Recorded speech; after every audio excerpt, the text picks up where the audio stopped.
Sir అంటే 400 CC కెమెరాలు కొంతమంది వ్యక్తుల్ని కుటుంబ సభ్యులను అంతా విచారణ చేసిన తర్వాతే ఈ సీసీ ఫుటేజ్ బయట పెడతాం. మన IG Ashok Kumar press meet పెట్టి మాట్లాడారు.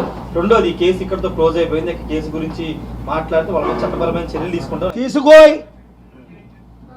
తీసుకో ఏం చట్టపరమైన చర్యలు తీసుకుంటావు? నువ్వు ఎవడ జడిస్తాడే? నువ్వు చట్టపరమైన చర్యలు తీసుకుంటావండి. ఏడు తీసుకుంటావు? మాట్లాడొద్దా? ఆర్టికల్ 19 రద్దు చేసాయి, ఆర్టికల్ 14 ఈక్వాలిటీ రద్దు చేసాయి, ఆర్టికల్ 21 రద్దు చేసాయి.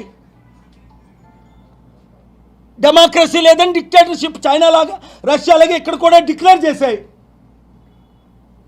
జడిపించేది ఎవరిని? జడిసేది ఎవరు?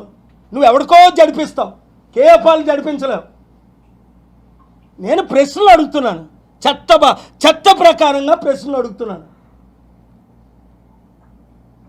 మన ట్రంప్కి ప్రశ్నలు అడిగాను, కండిషన్లు పెట్టాను. మోదీని ప్రశ్నలు అడగమన్నాను.